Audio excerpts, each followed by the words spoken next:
محرم کے تعلق سے اور چند باتیں محرم اس کا واقعہ اور اس کی فضیلت کے تعلق سے آپ کے سامنے رکھنے کی کوشش کی تھی۔ اس بار انشاءاللہ عزیز اس کی دوسری کڑی اور دوسرا حصہ ہم دیکھیں گے۔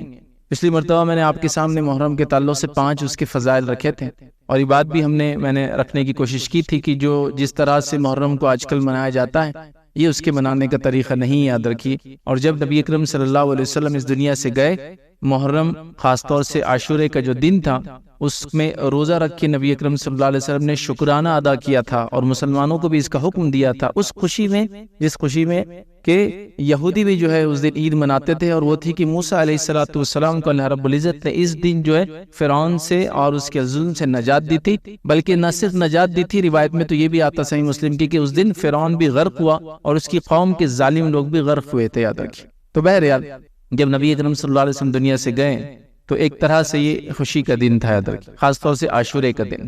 پھر ہم نے دیکھا تھا جو محرم کے تعلق سے کہ محرم اس کے اندر عاشورہ آتا ہے، اس کی 10 تاریخ ہے، اس کے روزے کے تعلق سے کچھ باتیں رکھی۔ اس کے بعد ہم نے دیکھا تھا کہ محرم کا جو مہینہ ہے، یاد رکھیے، وہ حرمت والا مہینہ ہے، ٹھیک۔ اسی کے ساتھ ساتھ وہ اللہ تعالیٰ کا جو مہینہ ہے، نبی اکرم صلی اللہ علیہ وسلم فرمایا کہ محرم یہ اللہ تعالیٰ کا مہینہ ہے، وہ ہم نے دیکھا تھا، یاد رکھیے۔ اسی طرح ہم نے دیکھا تھا، یاد رکھیے، جو احترام والے مہینے ہیں، محترم مہینے ہیں، حرمت والے مہینے ہیں، اس کے اندر محرم سب سے افضل، یاد رکھیے، مہینہ ہے، ٹھیک ہے۔ اس کے اندر نبی اکرم صلی اللہ علیہ وسلم کثرت سے روزے رکھتے تھے، یہ بات بھی ہم نے دیکھی تھی، یاد رکھی، اور بہت زیادہ روزے رکھتے تھے۔ میں یہ نہیں کہوں گا کہ پورے ماہ کے، پورے مہینے کے، بٹ میکسیمم بہت زیادہ روزے آپ رکھا کرتے تھے، تو لہٰذا کوشش کرنی چاہیے ہم بھی اس مہینے میں زیادہ سے زیادہ روزے رکھیں۔ اب آئیے آگے بڑھتے ہیں اور کچھ باتیں اور دیکھتے ہیں اس مہینے کے فضائل کے تعلق سے، اور کچھ باتیں جاننے کی کوشش کرتے ہیں۔ تو محرم میں یاد رکھیے یہ عاشورے کا دن ہے، یاد رکھیے، اور عاشورہ یاد رکھیے ایک اہم دن ہے، یاد رکھیے۔ کچھ روایتوں کے مطابق، جس میں سے ایک صحیح مسلم کی روایت ہے، نبی اکرم صلی اللہ علیہ وسلم نے اس مہینے کو یا اس دن کو اللہ کی طرف سے محترم قرار دیا، یاد رکھیے۔ تو گویا یہ جو دن ہے خاص طور سے عاشورے کا، یہ بڑی اہمیت کا حامل دن ہے، یاد رکھیے، اور اس کے پیچھے ایک واقعہ بھی انشاءاللہ عزیز ہم دیکھیں گے۔ تو اس دن کا ہمیں کوشش کرنا چاہیے کہ ہم روزہ رکھیں۔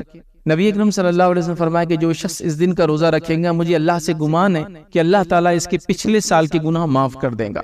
اور یاد رکھیے جو روایتوں کے اندر اس طرح کے الفاظ آتے ہیں، جیسے کہ ذوالحجہ کے اندر جو ایک روزہ رکھیں گا وہ 2 سال کے گناہوں کا کفارہ ہے، یہاں جو ایک روزہ رکھیں گا وہ یا 2 روزے 9، 10 اور 10، 11 کا، تو وہ 1 سال کے گناہوں کا کفارہ ہے۔ اسی طرح روایتوں میں آتا ہے ایک نماز سے دوسری نماز کے بیچ کے گناہ مٹ جاتے ہیں۔ اسی طرح روایتوں میں آتا ہے ایک جمعہ سے دوسرے جمعہ تک انسان عمل کرے گناہ اس کے مٹ جاتے ہیں، ٹھیک ہے۔ اسی طرح روایتوں میں آتا ہے جب انسان وضو کرتا ہے تو اس کے گناہ دھل جاتے ہیں۔ یہ تمام روایتوں کا معاملہ یہ ہے کہ یہ سب کے سب صغائر کے اوپر ہوتی ہے، صغیرہ گناہوں پر ہے، کبیرہ گناہ بغیر توبہ کے معاف نہیں ہوتے، یاد رکھیں۔ اور اس کے اندر خاص طور سے اگر وہ انسانوں کا اس میں معاملہ تھا، حقوق العباد کا معاملہ تھا، ان سے بھی توبہ کے بغیر نہیں ہوتے، یاد رکھیں۔ تو اگر اللہ کے معاملے میں آپ نے گناہ کبیرہ کیا، شرک ہو گیا، بدعت ہو گیا، کوئی غلط کام کر دیا، توبہ کر لے، تو اللہ کا معاملہ۔ لیکن بندے اگر آ جائے تو اللہ سے بھی توبہ ہے اور بندوں سے بھی معافی ہو جاتی ہے، پھر یاد رکھیں۔ تو یہ بھی اس کا ایک ایڈیشنل پارٹ ہو جاتا ہے جب حقوق العباد کے اندر توبہ کا معاملہ آتا ہے۔ بہرحال تو تمام 1 سال کے صغیرہ گناہ ہمارے اس سے انشاءاللہ عزیز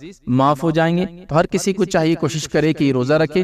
روایتوں کے اندر یہاں تک آتا ہے کہ لوگ بچوں کو اپنے یہ روزہ رکھواتے، اپنے چھوٹے چھوٹے بچوں کو مدینہ کے اندر روزہ رکھواتے، اور اس روزے کو رکھوانے سے پہلے وہ کاٹن کی، کپاس کی گڑیا وغیرہ بنا لیتے، اور پھر وہ کہتے ہیں کہ جب بچے روزہ رکھتے اور کبھی ضد کرتے کھانے کی تو ہم یہ گڑیا وغیرہ ان کو کھیلنے کے لیے دے دیتے تاکہ وہ اس سے مشغول ہو جائے اور روزے کو کنٹینیو کرے۔ اس سے ایک بات پتہ چلی کہ صحابہ اپنے بچوں کو عادت ڈالنے کے لیے روزے رکھواتے تھے، حالانکہ وہ چھوٹے ہوتے تھے، مطلب یہ بالغ نہیں ہوئے، روزہ تو بالغ ہونے کے بعد فرض ہوتا ہے، لیکن آپ خود سوچئے کہ بالغ ہوتے ہی وہ سارے روزے رکھ سکتا ہے؟ نہیں، پہلے سے کچھ نہ کچھ پریکٹس ضروری ہے۔ جیسے کہ رمضان کو لے لیجئے، ایک بچے کے لیے پھر ضروری ہے کہ رمضان کے روزے رکھیں، لیکن رمضان کا روزہ کیا ہوا اچانک رکھیں گا؟ نہیں، تو آپ کو چھوٹی عمر سے، چھوٹی سے مراد بہت چھوٹے بچوں کو میں نہیں کہہ رہا ہوں، لیکن ایسی عمر سے اس میں سمجھداری رکھتا ہے، اب نماز کو مسجد آ رہا ہے، سمجھ لیجئے 7 سال میں تو حدیث میں بچوں کو مسجد لاؤ، ہے نا، 10 سال کی نہ ہے تو مارو، تو 7 سال سے اب کچھ روزے شروع کر سکتے ہیں، 1، 2، 3، 5، 10، ہے نا۔ اس کے بعد جب وہ بالغ ہو جائیں گا تو انشاءاللہ اس پورے رکھیں گا۔ تو یہاں صحابہ کی جو عمل ہے، جو پریکٹس بتا رہی ہے کہ وہ چھوٹے بچوں کو بھی روزہ رکھاتے تاکہ ان کو عادت ہو، حالانکہ ان پہ روزہ فرض نہیں ہوتا، اور ویسے بھی محرم کا روزہ تو فرض تھا بھی نہیں عادت، لیکن عادت کے لیے، اور اس میں وہ مشغولیت کے لیے ان کو کھلونے وغیرہ کچھ کپڑے کے یا کپاس کے بنا دیتی تاکہ وہ ضد کرتے جب کھانے کی ان کو یاد آتی تو وہ ان کو دے دیتے، پھر وہ کھیل میں لگ جاتے اور اس چیز کو بھول جاتے، یاد رکھیے کہ وہ روزہ ہے، تو یہ عادت دلانے کے لیے تھا، یاد رکھیے۔ تو اس سے پتہ چلا کہ روزہ اہمیت کا حامل ہے۔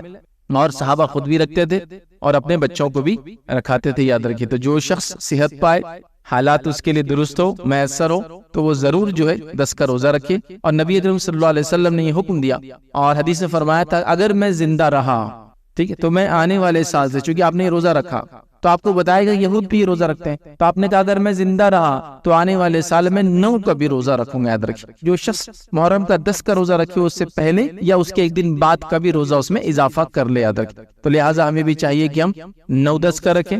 ہمارے علاقے کے اندر 10-11 بہت مشہور اور معروف ہے، بہرحال 10-11 رکھنا چاہے 10-11 رکھیں، لیکن 9-10 کا رکھ لیں، ٹھیک ہے، تو یہ اچھا ہے۔ اگر کسی وجہ سے آپ کا ایک ہی روزہ ہو، دوسرا روزہ نہ رکھ پائے، یا نہ پہلے کا رکھ پائے نہ بعد کا رکھ پائے، تو ایک روزہ بھی انشاءاللہ عزیز کافی، یاد رکھیں۔ 2 ضروری نہیں ہے، لیکن جو رکھ سکتا ہے وہ 2 ضرور رکھے، یاد رکھیں۔ اور اگر کوئی شخص نہ ہی رکھ پائے کسی وجہ سے، سفر ہے اور باقی چیزیں جس میں آپ کو تو بیماری ہے، رمضان کا روزہ بھی آپ چھوڑ سکتے ہیں لیکن اس کی قضا ہوتی ہے، اس روزے کی قضا نہیں ہوتی، یاد رکھیں۔ لہٰذا وہ چھوڑنا بھی چاہے کسی وجہ سے تو شرعی عذر سے بالکل چھوڑ سکتا ہے، وہ گناہگار اس کی وجہ سے نہیں ہوں گا، رکھیں گا تو ثواب کا مستحق ہوں گا، صغائر اس کے معاف ہوں گے، اور اگر صغیرہ گناہ نہ ہوں گے تو اس کو اجر ملیں گا اس چیز کا کہ اس نے جو ہے روزہ رکھا، یاد رکھے۔ تو لہٰذا ہم کوشش کریں کہ اس روزے کو ضرور رکھے، یاد رکھے، ٹھیک ہے۔ اسی کے ساتھ ساتھ یاد رکھیے، آئیے اس واقعے کی طرف بڑھتے ہیں جس واقعے کی وجہ سے اللہ کے رسول صلی اللہ علیہ وسلم نے یہ روزہ رکھا۔ اور جو میں نے بات بیان کی تھی کہ یہ جس نبی اکرم صلی اللہ علیہ وسلم جب دنیا سے گئے، اس روزے کو آپ نے شکرانے میں رکھا پچھلے امت کے لیے، یاد رکھیے، موسیٰ علیہ السلام کی قوم کے لیے، کہ اللہ نے ان کو نجات دی تھی، یاد رکھیے۔ تو یہ واقعہ یوں تھا کہ نبی اکرم صلی اللہ علیہ وسلم جب جو ہے مکہ کے اندر بھی، یاد رکھیے، مشرکین مکہ اس دن کی حرمت کرتے اور اس دن روزہ رکھا کرتے تھے۔ مشرکین کس وجہ سے وہ روایتوں میں نہیں آتا ہے، لیکن جب آپ مدینے آئے تو مدینے کے اندر یہود و نصارہ بھی اس روزے کو رکھتے تھے، یاد رکھیں۔ بلکہ اس دن ان کی عورتیں خوشیاں مناتی، زیورات پہنتی، نئے کپڑے پہنتے، ایک طرح سے عید کا دن تھا ان کے لیے۔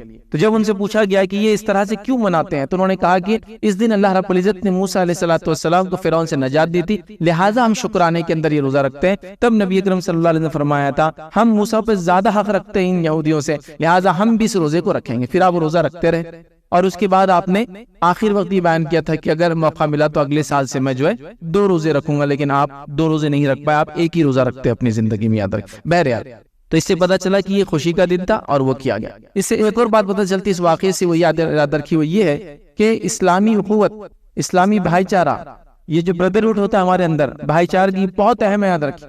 دیکھیے موسیٰ علیہ السلام ہزاروں سال پہلے آ کے گئے ہیں، نبی اکرم صلی اللہ علیہ وسلم ان کے ہزاروں سال بعد آ رہے ہیں، لیکن اس خوشی میں آپ بھی شامل ہو رہے ہیں، چونکہ یہ اخوت کا، بھائی چارے کی تقاضا، یاد رکھیں کہ وہ مسلمان تھے، اللہ نے ان کو نجات دی تھی، وہ ان کے لیے خوشی کا دن تھا، نبی اکرم صلی اللہ علیہ وسلم نے اس چیز پر عمل کیا اور خوشی کا اظہار کیا، اللہ کا شکر ادا کر کے روزہ رکھ کے، یاد رکھیں۔ تو اس سے پتہ چلتا ہے کہ اسلامی بھائی چارہ بڑی اہم چیز ہے، یاد رکھیں، جس کو ہم نے بہت آسانی سے چھوڑ دیا، یا آج کل ہم کہتے ہیں وہ کچھ موجود بھی نہیں، یاد رکھیں۔ ہم لوگ بالکل انتظار کر رہے ہیں کہ کب موقع ملے کسی دوسرے مسلمان کی جان، مال اور عزت کو میں پامال کر سکوں، مجھے موقع ملے تو میں یہ کر دوں گا، مطلب موقع ملے تو اس پہ ہاتھ اٹھا دیا، اس کی عزت پامال کیا آپ نے، اس پہ اگر ہاتھ اٹھایا اس کو نقصان ہوا تو جانی نقصان آپ نے اس کو کیا۔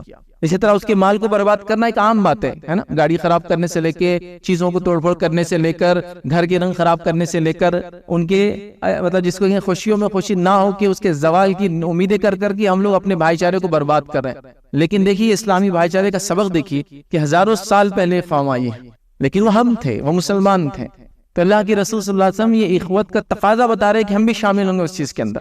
اور بڑی عجیب بات ہے، یاد رکھیے آج مسلمان کسی چیز کے اندر، یاد رکھیے، کسی کے شامل نہیں، اس کو کسی کی خوشی دیکھ کر اپنے بھائی کی اس کو برا لگ رہا ہے، کسی کے غم کو دیکھ کر وہ خوش ہو رہا ہے کہ اس کا نقصان ہوا، اس کا مطلب وہ غم سے، اس کا مطلب میرے لیے وہ خوشی کا دن ہے۔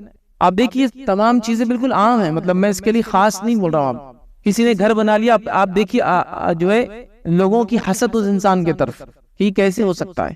کسی کی بچیوں کی شادی اللہ رب العزت نے آسانی سے اور کروا دی کم عمر میں، تو اس کو اس سے بھی جلانے والا سکتی ہے ایسا کیسے ہوا۔ کسی کو اللہ نے اچھی صحت دے دی، کسی کو اولاد دے دی، کسی کو لڑکے دے دیے، کسی کو خوبصورت اولاد دے دی، کسی کو تعلیم یافتہ پڑھی لکھی ذہن نشین اچھی، ہر چیز کے اوپر حسد و جلن کا معاملہ ہے۔ تو کیسے ہم ایسی خود قائم کر سکیں گے جو اتنے ہزار سال بعد بھی باقی تھی، یاد رکھیں۔ تو یہ سبق تھا، یاد رکھیے، اس واقعے سے جو اللہ کے رسول صلی اللہ علیہ وسلم روزہ رکھ رہے ہیں، خوشی میں شامل ہو رہے ہیں، ہمارے لیے بہت بڑا سبق ہے مسلمانوں اس کے اندر کہ یہ اخوت، یہ تقاضا ہم بھی باقی رکھیں۔ لیکن آج چونکہ ہم میں حسد جلن اور دوسروں کو کھینچنا اتنا عام ہو چکا ہے، ہم نہ کسی مسلمان کی غم میں شامل ہیں نہ اس کی خوشیوں میں شامل ہیں، یہ بھائی چارہ مکمل ختم ہو چکا ہے نا۔ اور علاقائیت نے جو زمینوں کا بٹوارہ ہوا اور علاقائیت ہوئی نا، نیشنلزم بولتے ہیں اس کو انگلش کے اندر، کہ وطن پرستی، قوم پرستی بھی نہیں بولیں گے، وطن پرستی. تو یہ وطن پرستی نے تو پھر سرچیز کا بیڑا غرق کر دیا. وہاں کوئی ڈوب کر مرتا ہے تو وہ ان کا معاملہ ہے، یہاں کوئی جل کر مرتا ہے مار دیا جاتا ہے یہ ان کا معاملہ ہے، وہاں کوئی بم ڈال کے مار دیا جاتا ہے وہ ان کا معاملہ ہے، یہاں فلاں، وہ سب اپنے اپنے معاملات یاد رکھیں. حتیٰ کہ حالت یہ ہے کہ ہم لوگوں کی لاشوں کو لینا پسند کرتے ہیں لیکن زندوں کو نہیں لے سکتے چونکہ ویزا اور پاسپورٹ کا مسئلہ ہے. یہ مسلم ممالک کی بات کر رہا ہوں. آپ نے یہ حالات دیکھی ہے نا، آپ نے حالت دیکھے شام کے اندر جو جنگ ہوئی اس کے بعد لوگ جا کر ترکی کے ساحلوں سے ٹکرا کر مرے لیکن لیا نہیں گیا، لاشوں کو دفنایا گیا، لیا نہیں گیا. روہنگیا مسلمانوں کے ساتھ یہی کیا گیا. انڈونیشیا ملیشیا میں جب اپنے جہازوں میں نکل کے پہنچ گئے لاشوں کو تو لے کے دفنایا گیا لیکن زندوں کو لیا نہیں جا سکتا، اس لیے کہ پاسپورٹ اور ویزے کا مسئلہ ہے، نیشنلٹی کا مسئلہ ہے. تو یہ سب چیزیں آپ بہرحال دیکھ سکتے ہیں. تو وہ اخوت، وہ بھائی چارہ، وہ محبت، وہ لگاؤ وہ ختم ہو چکا ہے جو ایمانی بنیادوں پہ ہوتا ہے. یاد رکھیں آج وہ ختم ہو چکا ہے جس کے نتیجے میں قوم بودا ہو چکی ہے، قوم ہلکی ہو چکی ہے، قوم کا خون ہلکا ہو چکا ہے اور دشمن کے لیے آپ پر حملہ کرنا آسان ہو چکا ہے. میں آپ کو ایک مثال دیتا ہوں. ایک گھر میں 10 نہیں صرف 2 بھائی ہو، 10 بہت بڑی مثال ہے.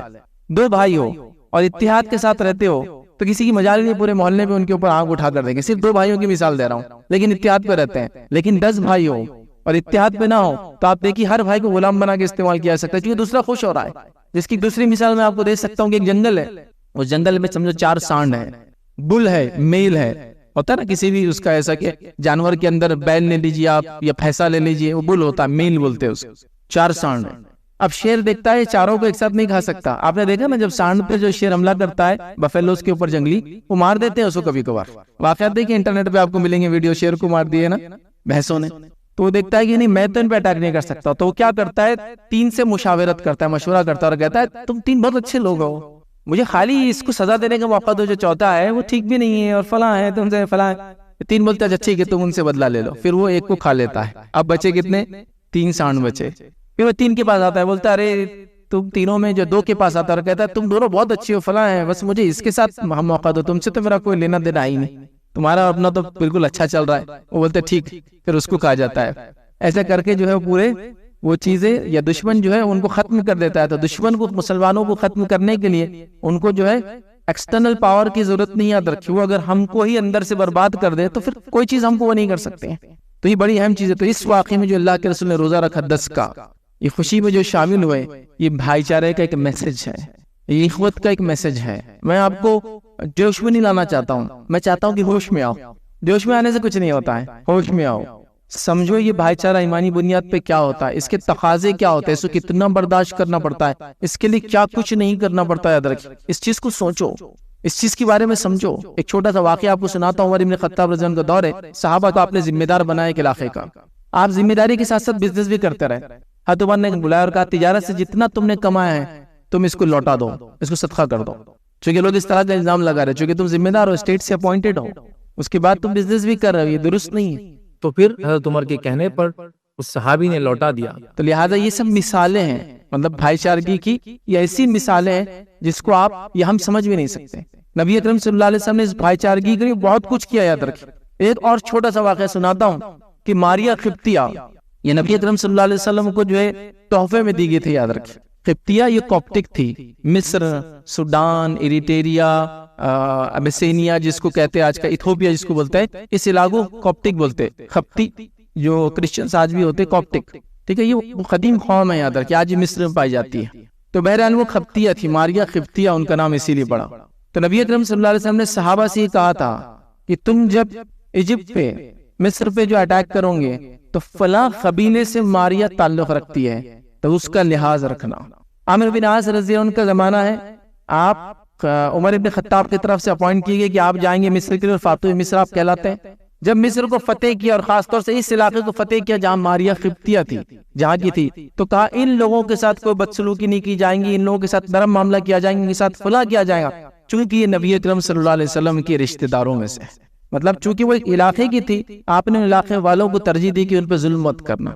اندازہ لگائیے آپ، مطلب ایک خاتون جہاں سے تھی جن سے آپ کو اولاد ہوئی، آپ نے اس علاقے سے کہا ان کے ساتھ اچھائی کا معاملہ کرنا، اور نبی کے علاوہ کوئی نہیں کر سکتا ہے. تو یہ بھائی چارگی کا میسج اور پیغام تھا ہم کو، لیکن بہرحال ہم اس پیغام کو بھول گئے، نہ جانے کس روش اور کس اس پہ لگ گئے.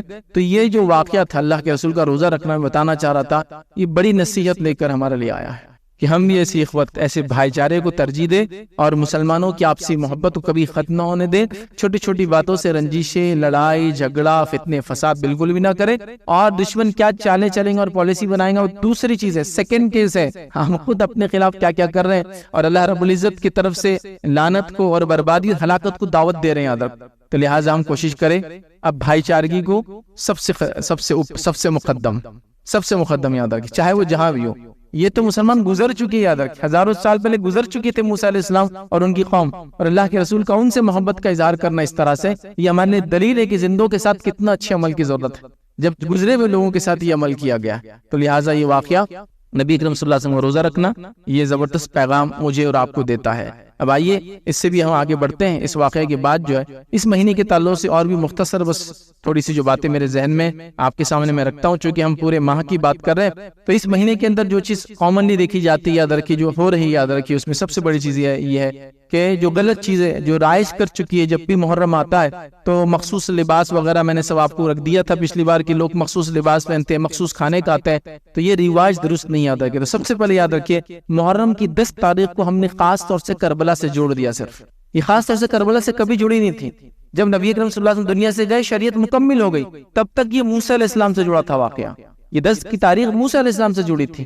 جب شریعت مکمل ہو گئی، اب کوئی بھی واقعہ، کوئی بھی سانحہ، کوئی بھی غم، کوئی بھی خوشی نہ عید کے اندر تیسری عید ایڈ کر سکتی ہے، نہ جو دن نبی اکرم صلی اللہ علیہ وسلم نے بتا دیا اس کے اندر کوئی چیز کی تبدیلی لا سکتی ہے. تو نبی اکرم صلی اللہ علیہ وسلم نے شکرانے میں روزہ رکھ کے خوشی منائی. اب یہ دن غم کا کبھی نہیں ہو سکتا، یاد رکھیے. واقعات ہوتے رہیں گے. اب بڑے سے بڑے شخصیت کا، چاہے وہ ابوبکر صدیق کیوں نہ ہو، ان کی وفات بھی جو ہے تبدیلی نہیں لا سکتی. اچھا آپ سوچئے، خود علی ابن ابی طالب رضی اللہ عنہ، ان کو بھی تو جو ہے ان کے بھی انتقال ہوا، ان کی بھی شہادت ہوئی.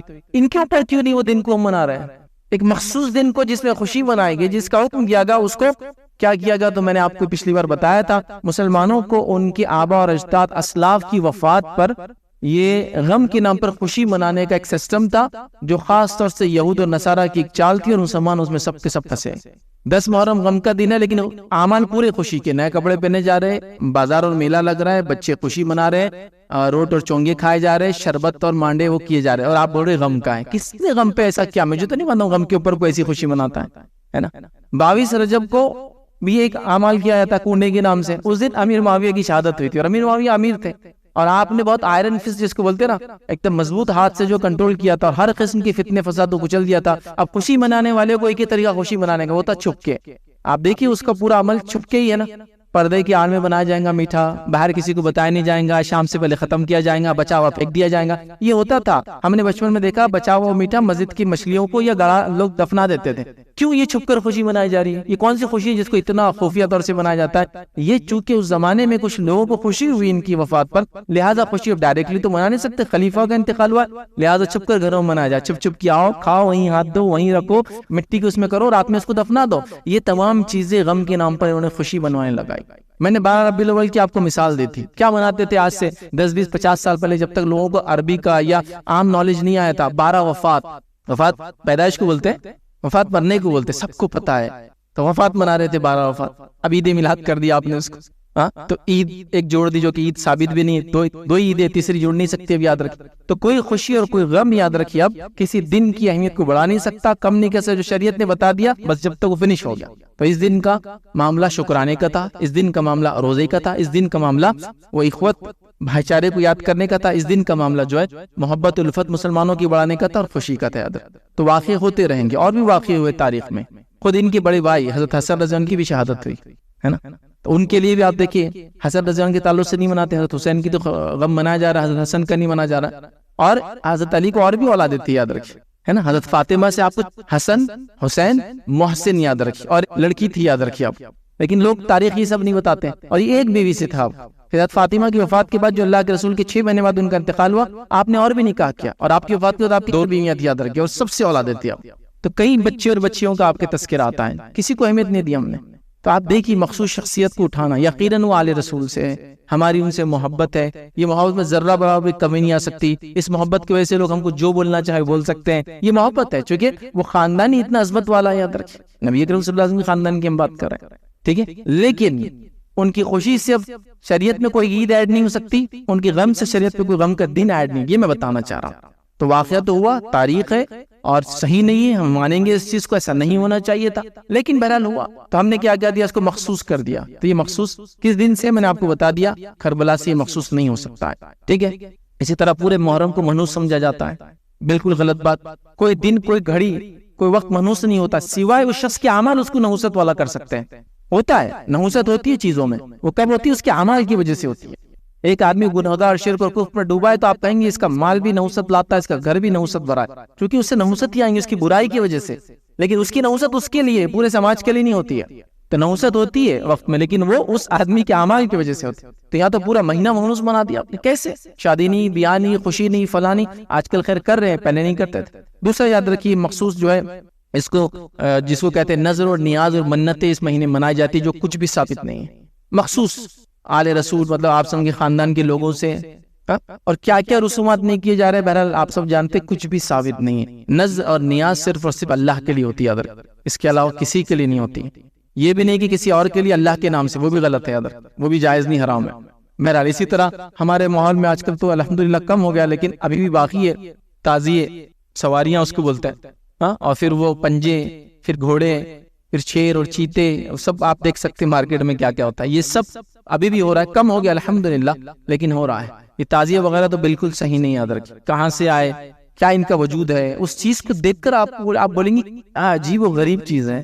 ایک ڈنڈے پہ کپڑے پہ کپڑا لٹکا دیا گیا، ایک آدمی اس میں اتنی انرجی لاتا کہاں سے ہے جو اتنی دیر تک لے کر اس کو سوار ہوتا ہے، سوائے اس کے کہ بیچارہ اپنے ہوش میں نہ ہو۔ ایک عام آدمی اتنی دیر تک کچھ بھی نہیں کر سکتا۔ بہرحال یہ سب حالات، اور لوگ اس سے نظریں مانگ رہے ہیں، منت مانگ رہے ہیں، اس کے نیچے سے گزر رہے ہیں، آپ دیکھیے یہ سب چیزیں ہو رہی۔ بلکہ ہم چھوٹے تھے تو اتنی باتیں بھی ہم نے سنی، اللہ رحم کرے، اللہ معاف کرے، کہ بولے فلاں ایک تعزیہ اگر فلاں ایک دوسرے تعزیے سے مل لیے، جس کا نام ایک بڑے صاحب اور دوسرے کا نام چھوٹے صاحب تھا، دونوں مل گئے تو بولے قیامت آ جائیں گے اس دن۔ یہ عام بات تھی بالکل، یہ سب چرچی تھے، مطلب چھوٹے تھے تو یہ سن رہے تھے ہم گلی گلی۔ مطلب دیکھیے علامت قیامت بھی ہمارے بچپن میں کسی نے بتایا نہیں ہم کو کہ کیا ہے یہ علامت قیامت، تو بولے یہ علامت قیامت ہے، فلاں ایک جگہ بیٹھتے ہیں، فلاں ایک جگہ بیٹھتے ہیں، تو بڑے اور چھوٹوں کا جس دن ملن ہو گیا تو اس دن بولے قیامت آ جائے گی۔ عجیب و غریب مطلب چیز ہے یہ عقائد، اتنی عقیدے کی کمزوریاں کہ ایک مسلمان کو یہ نہیں پتا قیامت کب آئیں گی۔ اتنے واضح طور سے اللہ کے رسول صلی اللہ علیہ وسلم نے اپنے الفاظ میں بیان کر دیا، احادیث کے اندر بیان کر دیا، اس کے باوجود یہ حال۔ تو بہرحال یہ سب چیزیں، تو یہ سب بھی ہو رہا ہے، یاد رکھیں ماحول مارکیٹ میں بچنا چاہیے، بچوں کو بچانا چاہیے، روک سکتے تو روکنا بھی چاہیے، محبت کے ساتھ، علم کے ساتھ سمجھانا بھی چاہیے، تاکہ وہ لوگ جو یہ کام کرتے دھیرے دھیرے چھوڑ دے، چونکہ ہمارے وہ بھائی یہ جہالت کی وجہ سے کرتے ہیں، ہم ان کے خلاف بات نہیں کریں، جہالت، نالج نہیں ہے، نالج آ جائے گا انشاءاللہ چیزیں چلی جائیں گی۔ ایک زمانہ تھا سارے لوگ ایسی حرکتیں کرتے تھے، دھیرے دھیرے علم آیا، جماعتوں نے کام کیا، مختلف تنظیمیں آئی، شخصیات آئی، کام آیا اور تبدیلیاں آئی۔ تو بہرحال ابھی بھی اصلاح کی بہت ضرورت ہے، اس کام کو چھوڑنا نہیں چاہیے۔ میں خاص کیوں کہہ رہا ہوں، ہم لوگ چونکہ اب جان ہی رہے تو ہم سمجھ رہے ہو نہیں رہا ہے، ویسا نہیں ہے، ہو رہا ہے، بڑے پیمانے پہ ہو رہا ہے۔ پہلے آدھا کلومیٹر ہوتا تھا، اب 2 کلومیٹر کے روڈ بند ہو رہے، تو ہو رہا ہے۔ سمجھائیے، منائیے، لوگوں کو سکھائیے، علم دینا یہ اصل چیز ہے، یاد رکھیے۔ اسی طرح جو ہے 10 محرم کو میلے وغیرہ لگائے جاتے ہیں، ٹھیک ہے۔ اسی طرح کچھ روایتیں بیان کی جاتی کہ اس روز جو اپنے گھر والوں پہ رزق میں کشادگی کریں گا، اللہ سال بھر برکت دیں گا۔ نبی اکرم صلی اللہ علیہ وسلم روزے رکھے اور آپ بول رہے ہیں رزق میں کشادگی، آپ صلی اللہ علیہ وسلم روزہ رکھ رہے ہیں، اور روزہ پورے دن کا ہوتا ہے، یاد رکھیں۔ پھر سورج نکلنے کے پہلے سے ڈوبنے تک تو دن چلا جاتا ہے۔ کشادگی والی روایتیں صحیح نہیں، یاد رکھیے، تو اس دن کشادگی نہیں کرنا ہے، روزہ رکھنا ہے، یاد رکھیے۔ اسی طرح جو ہے اس مہینے کے اندر خاص طور سے جو آخری پوائنٹ رہے گا، صحابہ پہ لوگ لعن طعن کرتے ہیں، کون کیا کیسے آپ سب جانتے ہیں، لعن طعن کرتے ہیں، یاد رکھیں، برا بھلا کہتے ہیں، ہم بھی شامل ہیں اور وہ بھی شامل ہے، سب اس کا حصہ ہی، یاد رکھیں۔ یہاں سے بات، صحابہ پہ لعن طعن کوئی نہیں کر سکتا، یاد رکھیے، بہت بڑی جسارت ہے، بہت بڑی جسارت ہے۔ صحابہ پہ لعن طعن کرنا، زبان درازی کرنا، منہ کھولنا، میں ایسا ہی کہتا ہوں کہ آسمان کی طرف دیکھ کر تھوکنا ہے، وہ تھوک واپس اپنے منہ پہ آتا ہے۔ اب آسمان کی طرف دیکھ کے تھوک سکتے ہیں کیا؟ وہ منہ پہ آتا ہے اپنے اڑ کر۔ تو صحابہ کے بارے میں بہت احتیاط کرنے کی ضرورت ہے، ان کی جس کی شخصیات جو ہے بڑی معتبر، بڑی اہمیت کی حامل ہے۔ کبھی موقع رہا تو میں صحابہ کی فضائل آپ کے سامنے میں رکھنے کی کوشش کروں گا، لیکن ایک فضیلت میں قرآن سے ان کی بتاتا ہوں، وہ یہ ہے کہ اللہ رب العزت نے قرآن فرمایا فَإِنْ آمَنُوا بِمِثْلِ مَا آمَنْتُمْ بِهِ فَقَدِ اهْتَدَوْا، کہ اے لوگوں فَإِنْ آمَنُوا، اللہ فرما رہا ہے کہ اگر یہ لوگ ایمان لائے، جیسے کہ، ٹھیک ہے جی، اللہ کیا فرماتا ہے فَإِنْ آمَنُوا بِمِثْلِ مَا آمَنْتُمْ بِهِ فَقَدِ اهْتَدَوْا، کہ اگر یہ لوگ ایمان لائے جیسے کہ صحابہ ایمان لائے تو یہ ہدایت یافتہ ہوں گے۔ کہ اگر یہ لوگ ایمان لائے، دیگر لوگوں کو بتایا جا رہا ہے ویسے کیسے، جیسے صحابہ ایمان لائے تو یہ ہدایت پہ رہیں گے۔ تو صحابہ کی ایمان کو کسوٹی اور معیار بنا دیا گیا دوسروں کی ایمان کے لیے، کہ ایسا لاؤ تو تم کامیاب ہو، تو ہدایت یافتہ ہو۔ اب اندازہ لگاؤ کہ صحابہ کے ایمان کو معیار بنا دیا گیا، کسوٹی بنا دیا گیا کہ اگر یہ ایمان لائے ویسے جیسے کہ صحابہ ایمان لائے تو یہ ہدایت یافتہ ہوں۔ صحابہ کی ایمان کو کسوٹی بنایا گیا، میں سمجھتا ہوں اس سے بڑی کوئی بات نہیں ہو سکتی۔ یہ وہ شخصیات ہے، یاد رکھیں، بڑی ان کی عظمت ہے، یاد رکھیں، بہت اونچا مقام ہے، یاد رکھیں، کتنا کہ میں بتا نہیں سکتا، یاد رکھیں، صرف یہ کہہ سکتا کہ دنیا کے تمام یاد رکھیں نیکوکار لوگ بھی مل جائے تو ایک صحابی کے درجے کو نہیں پہنچ سکتا، اور دنیا کے تمام اصحاب جو الگ الگ انبیاء کے تھے وہ سب بھی مل جائے تو ایک نبی کے مقام کو نہیں پہنچ سکتا۔ صحابی کا مقام بہت اونچا ہوتا ہے، یاد رکھیں، بہت اونچا ہوتا ہے۔ انبیاء کی ایمان کی خصوصیت یہ وہ صرف بڑھتا ہے، صحابہ کی ایمان کی خصوصیت ہے وہ ایک لیول کو جا کے پہنچ جاتا ہے، اور ہمارے ایمان کا معاملہ ہے بڑھتا بھی ہے اور گھٹتا بھی، یاد رکھیں، بڑھتا بھی ہے اور گھٹتا بھی ہے۔ صحابہ کے لیول کو پہنچ کے رک گیا، انبیاء کا صرف بڑھتا ہے، ہمارا بڑھتا اور گھٹتا ہے، یاد رکھیں۔ تو یہ وہ شخصیات ہے جن کی زبان میں قرآن اترا، کبھی کبھار ان کے لیے قرآن اترا، کبھی کبھار ان کی نصیحت پہ قرآن اترا، ان کی غلطی کو بتانے کے لیے قرآن اترا، ان کے اچھے اعمال کی تعریف کرنے کے لیے قرآن اترا، تو اندازہ لگا یہ وہ ذات ہے، یہ وہ شخصیت ہے۔ اور یہ کیسی ذات ہے صحابہ کی؟ ان کی خصوصیت یہ ہے کہ سورہ فتح میں اللہ رب العزت نے فرمایا کہ اللہ رب العزت نے ان کی مثال توریت اور انجیل میں پہلے سے بیان کر دی تھی۔ یہ صحابہ کا مقام ہے کہ ان کی مثالیں توریت اور انجیل میں تھی، اور توریت کی انہی مثالوں کی وجہ سے عمر ابن خطاب رضی اللہ عنہ کو بغیر جنگ کے القدس بیت المقدس دے دیا گیا تھا۔ یہ بیت المقدس کی تاریخ آپ اٹھا کے پڑھ لیجئے، بیت المقدس پہ 42 بڑی بڑی جنگیں ہوئی، یاد رکھیے، 100 بار اس شہر کا محاصرہ ہوا جہاں مسجد اقصی ہے، یاد رکھیے۔ تاریخ یہ گواہی دیتی کہ سب سے زیادہ جانیں کسی شہر کے لیے گئی ہے تو وہ یہی شہر ہے، یاد رکھیے۔ تاریخ گواہی دیتی کہ سب سے زیادہ پورے جنگیں اگر تاریخ میں لڑی گئی تو اسی شہر کے لڑی گئی، لیکن تاریخ اس کی بھی گواہی دیتی کہ ایک بار ایسا موقع آیا بغیر جنگ کے یہ شہر سونپ دیا گیا، اور وہ کس کو سونپ دیا گیا تھا؟ عمر ابن خطاب کو۔ کیوں؟ اس لیے کہ یہودیوں کی کتاب میں اور نصرانیوں کی کتاب میں یہ لکھا تھا کہ صحابہ کی مثالیں تھی، اور اس میں یہ مثال تھی اور اوصاف تھے، فلاں قسم کا حکمراں آئے گا تو اس کو چابیاں خاموشی کے ساتھ دے دینی چاہیے، جنگ کی ضرورت نہیں تھی، اور دے دی گئی۔ تو یہ مثالیں موجود ہونے کی وجہ سے صحابہ کی توریت اور انجیل میں، قرآن میں اللہ رب العزت فرمایا کہ ان کی مثال توریت اور انجیل میں تھی، تو اندازہ لگا یہ وہ ذاتیں اور شخصیت ہیں۔ تو کبھی بھی یاد رکھیں، سمجھ کے رہنا اس معاملے میں، کبھی بھی کسی کے بارے میں منہ اٹھا دیا عام لوگوں کے بارے میں، وہ بھی گناہ ہے۔ صحابی کے بارے میں تو پھر تو ایمان کا معاملہ ہے، چونکہ صحابہ سے محبت یہ دین ہے، اسلام ہے، اور یہ ایمان ہے، یاد رکھیں۔ ان سے بغض اور نفرت، یاد رکھیں، یہ نفاق ہے، یہ گناہ ہے، یاد رکھیں، اور یہ کفر تک بھی لے جاتا ہے، یاد رکھیں۔ تو لہٰذا بہت احتیاط کی ضرورت ہے صحابہ کی شخصیت کا جہاں معاملہ ہے۔ تو لہٰذا اس مہینے میں لوگ بڑا صحابہ کو لعن طعن کرتے ہیں، میں کہوں گا یہ جسارت، یہ غلطی مت کرنا کبھی، یہ بہت جس کو کہیں گے نا دنیا اور آخرت برباد کرنے والا عمل ہے۔ تو بہرحال یہ چند باتیں تھی جو محرم کے تعلق سے، اس ماہ کے تعلق سے میں نے مناسب سمجھی آپ تمام کے سامنے رکھوں۔ اللہ رب العزت سے دعا ہے کہ اللہ سبحانہ تعالیٰ ہم تمام کو دین کی صحیح سمجھ عطا فرمائے اور اس کے مطابق عمل کرنے کی توفیق عطا فرمائے۔ اللہ رب العزت ہمیں اس چیز کی توفیق دے کہ ہم اس کی کتاب کو پڑھیں اور اس کو سمجھیں، اس کے پیغام کو اپنی زندگیوں میں لاگو کریں اور اس پیغام کو انسانیت تک پہنچائیں۔ اللہ رب العزت ہمیں اپنی نسلوں کو جو ہے کتاب و سنت پر قائم رکھنے والا جو بنائے۔ اللہ رب العزت جو تنگ دست ہے، پریشان حال ہے، مصیبت زدہ ہے، بیمار ہے، ان تمام کی مشکلوں کو، بیماریوں کو، مصیبتوں کو جو ہے دور کرے۔ اللہ رب العزت امت مسلمہ کو اپنا جو ہے کھویا وقار، عزت اور مرتبہ دے۔ ماہ محرم کے تعلق سے کچھ باتیں رکھنے کی جو میں کوشش کروں گا، چونکہ جیسا کہ ہم جانتے ہیں ماہ محرم یہ ہجری سن جو کیلنڈر ہوتا ہے اس کا فرسٹ منتھ کاؤنٹ ہوتا ہے، اور یہ حرمت والے مہینوں میں سے ایک مہینہ ہے۔ نبی اکرم صلی اللہ علیہ وسلم نے اس کی فضیلت میں بات بیان کی کہ رمضان کے بعد سب سے افضل روزہ اس کا ہے، اور اس کی 10 تاریخ کا روزہ 1 سال کے گناہوں کا کفارہ ہے۔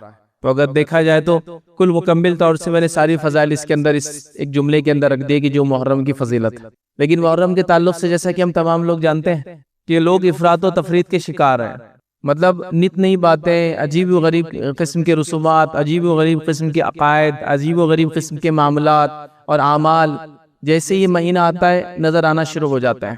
بہرحال جدیدیت نے تو ہم دیکھتے ہیں کہ کفر کی، شرک کی اور بدعت کی کمر توڑ کے رکھ دی، ماڈرنزم نے، یاد رکھیے۔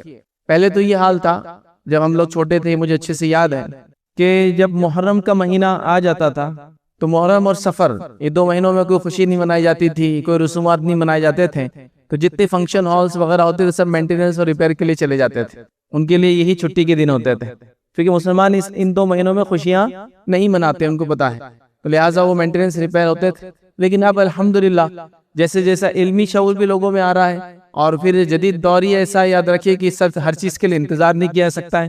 جو صحیح بات ہے لوگ الحمدللہ اس کو لے رہے ہیں، اس پہ عمل کر رہے ہیں، تو لہٰذا بہت سارے یہ قسم کے رسومات تو اب ختم ہو گیا در.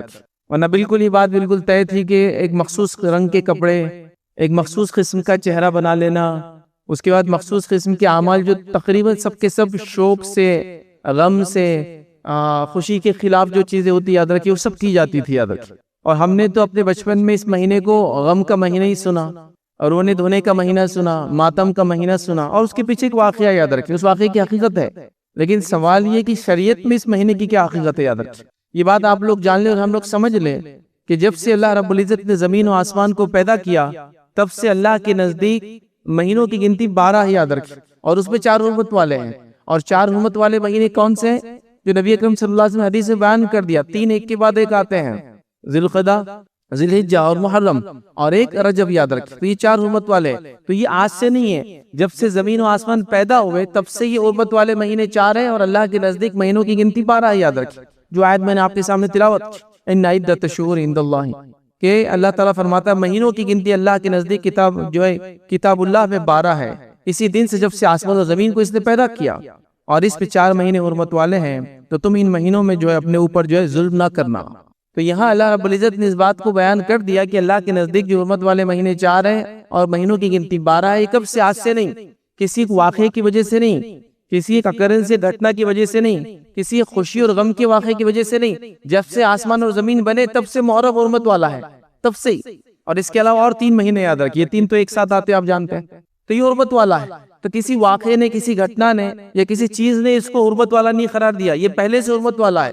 اب قیامت تک ہونے والے کوئی بھی واقعہ اس مہینے کو اچھا یا برا نہیں کر سکتے یاد رکھیں. اس مہینے کو غم اور خوشی کا نہیں کر سکتے، اس کی حرمت باقی رہیں گی، اس کی حرمت کو ہمیشہ باقی رکھنا یاد رکھیے. اور جو اس کے فضائل شریعت نے بتا دی وہ فضائل موجود ہے یاد رکھیں، اور اسی کو ہم کو سمجھنا، اس پہ عمل کرنا ہے. لیکن ہمارے پاس یاد رکھیے شریعت کی بتائے ہوئے فضائل تو بہت کم ہے یاد رکھیں. جب بھی یہ مہینہ آتا ہے کچھ چند واقعات لوگ سناتے ہیں. اچھا، نبی اکرم صلی اللہ علیہ وسلم کے زمانے میں بھی کیا واقعے کی وجہ سے سب چیزیں ہوئی وہ بھی نہیں بتایا جاتا ہے. نبی اکرم صلی اللہ علیہ وسلم کے دنیا سے جانے کے بعد یاد رکھیے آپ کے نواسے کی جو شہادت ہے، یقیناً یہ غم کی بات ہے، یقیناً اس بات میں ہم خوش نہیں ہیں، یقیناً ہمیں اس کا غم ہے یاد رکھیں، یقیناً اس چیز کو ہم برا مانتے ہیں. ٹھیک ہے کہ آل رسول کے ساتھ ایسا کچھ ہو، لیکن اس وجہ سے مکمل طور سے مہینے کو آپ ڈینوٹ کر دے، اس کو حرمت والا قرار دے کہ اس واقعے سے مہینے کی حرمت ہے، اس واقعے کی وجہ سے اب سارا قیامت تک امت مسلمہ اس میں غم مناتے رہیں گی. یاد رکھیے ایسا نہیں ہے. جب شریعت مکمل ہوئی تھی اس مہینہ حرمت والا تھا، اور اس کے اندر جو ایک خاص تاریخ ہے 10، وہ تو ایک خوشی کی وجہ سے روزہ رکھا گیا یاد رکھیے، غم کی وجہ سے نہیں. وہ کیا ہے انشاءاللہ عزیز ہم دیکھیں گے یاد رکھیں. لہٰذا اس چیز کو سمجھنے کی ضرورت ہے. اب آئیے پہلے ہم یہاں سے شروع کرتے ہیں تاریخی اعتبار سے کہ اس مہینے کو پہلا مہینہ کیوں قرار دیا گیا، وہاں سے شروع کرتے ہیں. چونکہ بہت سارے لوگ ہوتے ہیں یہ سوالات بھی کرتے ہیں کیا اس مہینے کے ابتدا میں ہم لوگ سوشل میڈیا پہ ایک دوسرے کو گریٹنگز بھیجیں کہ مبارک ہو اسلامی سال، نیا سال مبارک ہو. تو یاد رکھیے نبی اکرم صلی اللہ علیہ وسلم کے زمانے میں یہاں سے سال شروع نہیں ہوتا تھا. مہینوں کی گنتی 12 تھی اور 12 تھے، چین میں تھے، ایک کے بعد ایک 12 مہینے چلتے تھے. نبی اکرم صلی اللہ علیہ وسلم کے بعد روایتوں میں جو بات آتی ہے کہ اکاؤنٹنگ کے کچھ ایشوز آنے لگے، اور لوگوں نے امیر المومنین عمر بن خطاب سے کہا کہ اکاؤنٹنگ کے ایشوز آ رہے ہیں تو کوئی ایک مہینے سے سٹارٹ لینا پڑیں گے ہم کو، مطلب کسی ایک مہینے کو شروعات ماننا پڑیں گے، ورنہ مہینے تو پورے 12 تھے اور سرکل میں تھے، ایک کے بعد ایک آ رہے تھے. ہم کس مہینے کو شروعات مانے تاکہ پھر ہم یہ کہیں کہ اس کے بعد لیٹ ہے، اس کے بعد تاخیر ہو جا رہی ہے، اس کے بعد تم کو یہ کرنا ہے، کچھ نہ کچھ سٹارٹ ہونا چاہیے نا. جیسے ہمارے پاس اکاؤنٹس ہوتا ہے تو انڈیا کے اندر مسلمان رمضان کے حساب سے اکاؤنٹس اپنے سبمٹ کرتے تھے گورنمنٹ کو، اور نان مسلم جو ہے وہ دیوالی کے اعتبار سے کرتے تھے. گورنمنٹ نے جو ایک ایکٹ پاس کیا، کہا کہ نہیں اکاؤنٹنگ ہے اور 1 اپریل سے لے کر 31 مارچ رہیں گا، ہر چیز کا 1 اپریل سے شروع ہوں گے آپ کے اور 31 مارچ کو ختم ہوں گا، اس کے بعد آپ نے ٹیکس پے کریں گے، فلاں کریں گے، فکس کر دیا. تو حضرت عمر کے زمانے میں مسئلہ آیا کہ سال کی شروعات کیسے کاؤنٹ کرے جس سے ہم کہیں کہ اب تاخیر ہو گئی، اب لیٹ ہو گیا، اب یہ صحیح نہیں ہے نا، اسٹارٹ ہونا چاہیے کچھ. تو کہاں بات تو ٹھیک ہے. حضرت عمر نے ایک میٹنگ بلائی، اس میں صحابہ میں آئے، اور صحابہ جب آئے تو حضرت عمر نے پیش کیا کہ مسئلہ اکاؤنٹس کا آ رہا ہے تو کوئی ایک مہینے کو ہم کو ابتدا سٹارٹ لینا پڑیں گی. تو کہا اچھا ٹھیک ہے، تو پھر ہم محرم سے کرتے ہیں. اور اکثر لوگوں نے جو تاریخ لکھنے والوں نے یہ لکھا کہ اس مہینے کو جو یہ طے کیا گیا اس کی ایک اہم وجہ، کہیں اور وجہ ہو سکتی ہے یاد رکھیے، ایک اہم وجہ یہ تھی کہ اللہ کے رسول نے ہجرت کا منصوبہ اس مہینے بنانا شروع کیا تھا، سٹارٹ کیا تھا. ہجرت کی نہیں تھی لیکن ابھی یاد رکھیے ہجرت کر کے جب آپ پہنچے تو 8 ربیع الاول تھی یاد رکھیے مدینہ میں. تو آپ نے سٹارٹ کیا اور 10 سے 12 دن میں آپ پہنچے تھے، یاد رکھیں 3 دن غار ثور میں رہتے، 8 دن اس کے بعد اور چلے تھے یا 10 دن، اس اعتبار سے لے تو یہ 10 سے زائد دن تھے، یاد رکھیں۔ تو گویا سٹارٹ آپ نے جو ہے سفر کے آخری اس میں کی تھی، اور ربیع الاول کے اندر 8 کو آپ وہاں مدینے میں پہنچ گئے تھے، یاد رکھیں۔ لیکن سٹارٹ منصوبہ کب شروع کیا تھا؟ محرم کے اندر۔ حضرت عمر نے یا کسی اور نے یہ تجویز پیش کی کہ محرم سے فرسٹ کر لیتے، چونکہ منصوبہ شروع ہوتا ہے نا ہجرت کا، ہجری سال، تو ہم اس کو کیا کرتے؟ فرسٹ کاؤنٹ کر لیتے ہیں۔ اور سارے صحابہ نے ہاں کہہ دیا، کسی نے اختلاف نہیں کیا، لہٰذا اس پر اجماع ہو گیا ایک طرح سے کہ اس کو فرسٹ منتھ حضرت عمر کے زمانے سے ڈکلیئر ہو گیا۔ تو اب آپ جو لوگ پوچھ رہے ہیں کیا اس کی گریٹنگز، اس کی مبارکباد دینا چاہیے، تو یہ کبھی فرسٹ منتھ تھا ہی نہیں، یہ تو ضرورت کی وجہ سے اس کو فرسٹ منتھ ڈکلیئر کر دیا گیا، یاد رکھیں۔ اب یہ فرسٹ ہی رہیں گا، یاد رکھیں، صحابہ نے چونکہ یہ ہو گیا معاملہ طے، خلفاء راشدین نے کر دیا، ہو گیا خلیفان، تو بہرحال تو یہ فرسٹ منتھ اس طرح سے بنا، یاد رکھیں۔ اب یہاں سے آپ چینج شروع ہوتی، محرم، صفر، ربیع الاول، ربیع الثانی، جمادی الاول، اور یہ پورا سسٹم 12 منتھ کا ہو گیا، یاد رکھیں۔ لیکن یہ بھی ایک بڑا مسئلہ ہے ہمارے پاس، چونکہ عموماً ان تاریخوں سے یا اسلامی تاریخ سے آج کل کچھ بھی نہیں ہوتا ہے، یاد رکھیں، ٹھیک، لہٰذا یہ بڑا مسئلہ ہے کہ کون سا مہینہ چلتا ہے۔ ہمارے پاس تو ایک ہی ذریعہ ہے، ہمارے شہر کے اندر تو ایک مخصوص اردو اخبار ہم کو جا کے دیکھنا پڑتا ہے، اس کے بغیر تاریخ آپ کو نہیں پتا چلیں، چونکہ ایپس بھی آپ کے جو ایڈجسٹ کرنا پڑتا ہے ہر بار، چونکہ 29 کا مہینہ ہوتا ہے، کبھی 30 کا ہوتا ہے، تو بڑا مسئلہ ہے، یاد رکھیں۔ بہرحال چلیے، تو یہ مہینے طے ہوئے اور محرم اس طرح سے پہلا مہینہ اسلامی کیلنڈر کا بن گیا، یاد رکھیں، ٹھیک۔ اب اسلامی کیلنڈر کا جب پہلا مہینہ یہ بن گیا، یاد رکھیے، تو اس کے اندر ایک 10 تاریخ آتی ہے، یاد رکھیں۔ اس 10 تاریخ کو عمومی طور سے واپس غم کا دن منایا جاتا ہے، ویسے تو پورے محرم کو اور محرم کے بعد کے اور 10 دن غم کے لوگ مناتے سفر تک، لیکن بہرحال اسلامی کیلنڈر میں یا نبی اکرم صلی اللہ علیہ وسلم کے دور میں اس مہینے کے اندر یا اس دن کی کیا خصوصیت تھی اور کیا ہوا تھا، بس وہ مختصر رکھتا ہوں، بعد میں اور ڈیٹیل میں ہم دیکھیں گے انشاءاللہ اس موقع رہا تو اگلے جمعہ۔ تو یاد رکھیے نبی اکرم صلی اللہ علیہ وسلم کی جب وفات ہوئی تو یہ تاریخ خوشی کے لیے منائیں گی 10، یہ بات یاد رکھ لیجیے۔ میں نے پہلے بات کہہ دی، نبی اکرم صلی اللہ علیہ وسلم کی نواسے کی جو شہادت ہوئی، ہم کو اس کا غم ہے، یاد رکھیے وہ چیز صحیح نہیں تھی، ہم خود کہہ رہے ہیں، لیکن جب نبی اکرم صلی اللہ علیہ وسلم وفات ہوئی تو یہ دن خوشی والا تھا۔ کیسے تھا؟ نبی اکرم صلی اللہ علیہ وسلم جب مکہ میں، مشرکین مکہ بھی اس دن کی حرمت رکھتے تھے اور اس میں روزہ وغیرہ رکھتے تھے۔ وہ کیوں کرتے تھے؟ شاید یہود کو انہوں نے دیکھا تھا یا نصارہ کو انہوں نے دیکھا تھا، تو اس وجہ سے شاید وہ اس کی حرمت رکھتے تھے۔ جب نبی اکرم صلی اللہ علیہ وسلم مدینہ آئے، یاد رکھ، مدینے میں آنے کے بعد آپ نے دیکھا کہ جو یہ یہود بھی روزہ رکھتے ہیں، نصارہ بھی روزہ رکھتے ہیں، کرسچن جوز جو ہے وہ بھی فاسٹنگ کرتے ہیں، تو آپ نے دریافت کیا یہ کیوں کرتے ہیں ایسا؟ تو بتایا گیا کہ اللہ کے رسول صلی اللہ علیہ وسلم اس دن جو ہے موسیٰ علیہ السلام کو اللہ رب العزت نے جو ہے فرعون سے نجات دی تھی، تو لہٰذا یہود اور نصارہ اس کو عید کا دن مناتے ہیں، ان کی عورتیں نئے نئے زیورات پہنتی تھی، نئے کپڑے پہنتی تھی اور اس کی خوشی مناتے ہیں، اللہ نے نازل دی۔ تو اللہ کے رسول صلی اللہ علیہ وسلم فرمایا کہ موسیٰ پر یہودیوں ذات و حق ہمارا ہے، لہٰذا ہم بھی روزہ رکھیں گے۔ سمجھ گئے آپ بات کو؟ تو یہود کیوں منا رہے تھے اس دن کو؟ خوشی۔ نبی اکرم صلی اللہ علیہ وسلم روزے کا حکم کیوں دیا؟ تاکہ ایک خوشی جو ہم سے پہلے مسلمانوں کو ملی تھی ہم اس خوشی کے اندر شامل ہو۔ اس سے پتہ چلتا ہے کہ مسلمان کی اخوت، بھائی چارہ بہت سٹرونگ ہے۔ یاد رکھیں کہ موسیٰ علیہ السلام کو کامیابی کب ملی تھی؟ نجات ملی تھی۔ یہودی منا رہے تھے، اللہ کے رسول جب پتہ چلا کہا کہ موسیٰ پر ہمارا حق ان سے زیادہ ہے، ہم منائیں گے اس کو، مطلب ہم بھی وہ شکرانہ ادا کریں گے۔ کیا شکرانہ؟ کہ اللہ نے بنی اسرائیل کو نجات دی تھی فرعون کے ظلم اور ستم سے، اور موسیٰ علیہ السلام لے کر ان کو نکل گئے تھے وہاں سے۔ سمجھ میں آگئی بات؟ تو یہ وجہ تھی۔ اس کے ساتھ ایک اور روایت میں الفاظ آتے ہیں، جب آخری وقت اللہ کے رسول صلی اللہ علیہ وسلم یہ کہا کہ اگر میں حیات رہا تو میں یہودیوں کی مخالفت میں 1 نہیں 2 روزے رکھوں گا، تاکہ ان کی مخالفت بھی ہو جائے۔ یہودی خوش ہو گئے تھے کہ ارے محمد صلی اللہ علیہ وسلم بھی ہمارے ایسا کرے، تو آپ نے کہا میں ان کی مخالفت میں 2 رکھوں گا، 9 کا روزہ انشاءاللہ عزیز رکھوں گا۔ اور ایک روایت کے اندر یہ الفاظ کے 10 کے بھی 11 کی بھی الفاظ ہے، اگر 9 10 نہ ہو سکے تو 10 11۔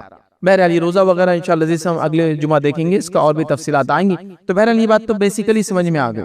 اب آئیے اللہ رب العزت نے اس مہینے کے تعلق سے، جو حرمت والا مہینہ اور 4 حرمت والے مہینوں میں سے ایک ہے، یا کیلنڈر کے اعتبار سے پہلا حرمت والا مہینہ ہے، یہ پہلا آتا ہے، دوسرا رجب آتا ہے، پھر ذی الحجہ آتا ہے، اور معاف کرنا ذی القعدہ آتا ہے، اور ذی الحجہ آتا ہے۔ لیکن اگر ایک ساتھ میں دیکھیں تو یہ 3 مہینے ایک ساتھ ایک کے بعد ایک آتے، یاد رکھیں۔ اور مشرکین مکہ چونکہ 3 مہینے ان کا اکثر یا اس کے اطراف کے قبائل جو لوٹ مار کر کے اپنی انکم کرتے تھے، تو یہ لوگ کیا کرتے تھے؟ محرم کے مہینے کو سرکاتے رہتے تھے، چونکہ 3 مہینے ایک ساتھ اپنے اس کام سے رکنا، تجارت مطلب ان کا جو روزی روٹی اسی چل لوٹ مار کیسے کریں گے، تو وہ کیا کرتے تھے؟ اعلان کر دیتے تھے کہ یہ بار محرم سفر کے بعد آئیں گا۔ ایڈجسٹمنٹس مطلب مہینے کو ایکسچینج کر دیتے تھے، کہتے تھے کہ ابھی 2 مہینے جو ہے ایک کے بعد ایک حرمت والے آئیں گے، اب وہ محرم نہیں آئیں گا، آخر محرم آئیں گا سفر کے بعد۔ سمجھ رہا؟ لیکن جس سال نبی اکرم صلی اللہ علیہ وسلم نے حج کیا، یاد رکھیے اس سال یہ سب برابر ہو چکا تھا، مطلب بالکل زمانہ جو ہے گھوم گھام کا اپنے صحیح جو ہے گردش پر اس سال آ چکا تھا. وہ روایتیں بھی انشاءاللہ جیسے ہم دیکھیں گے.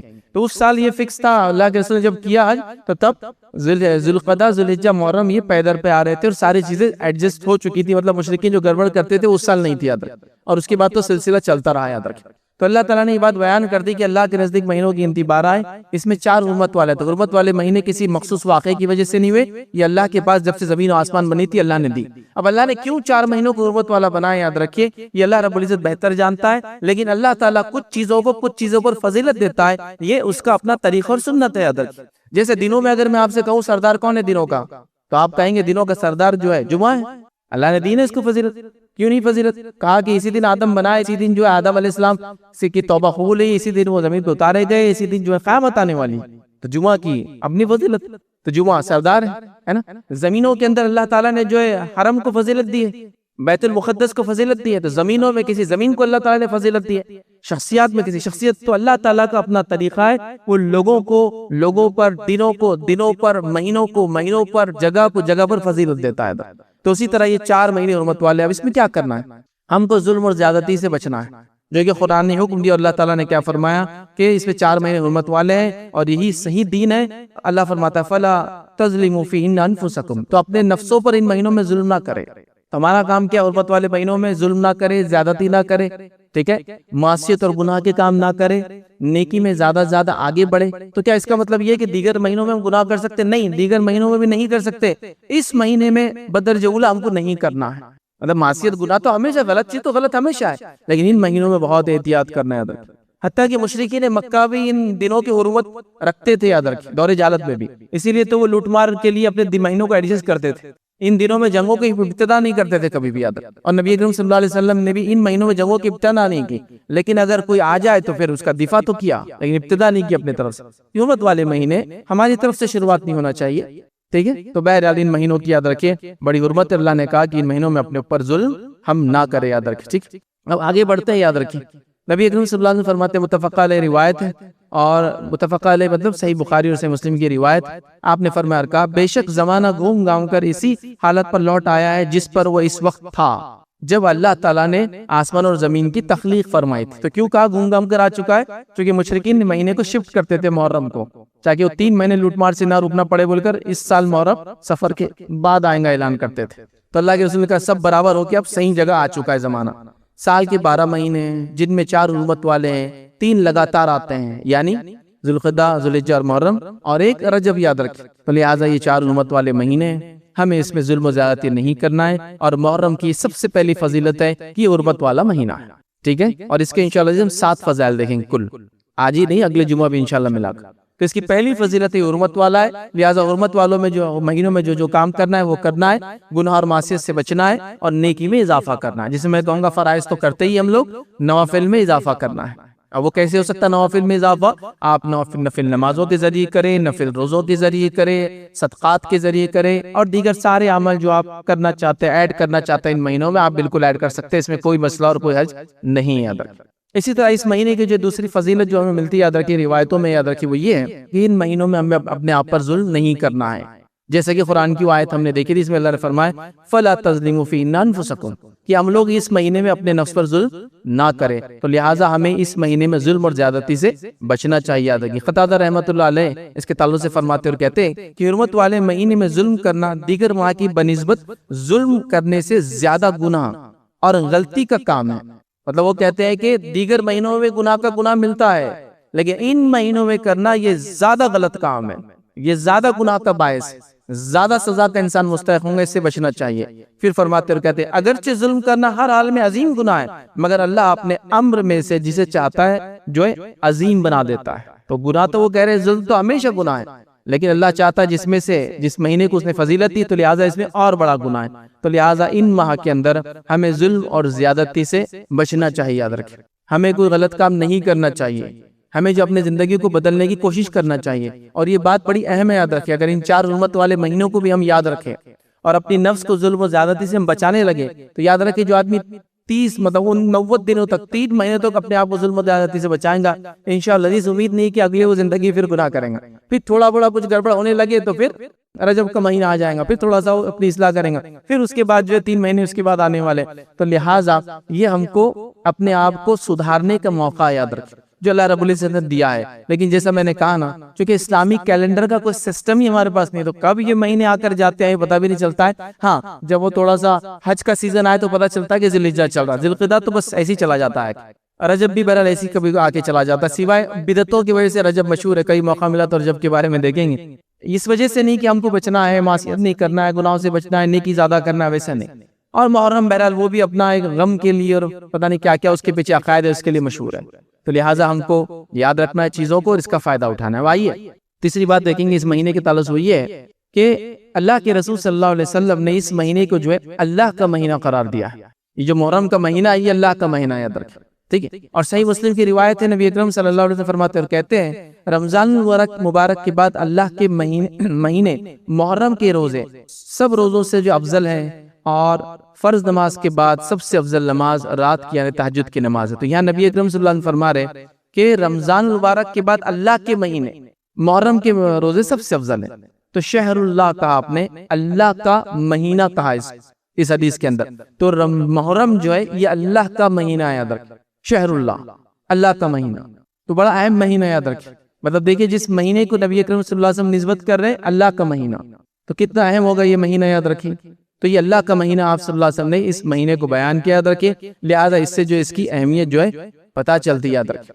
چوتھی بات جو یاد رکھی ہم کو محرم کے تعلق سے پتہ چلتی وہ یہ ہے کہ یہ حرمت والے مہینوں میں سب سے افضل مہینہ یاد رکھیں. حرمت والے مہینوں میں سب سے افضل مہینہ ہے.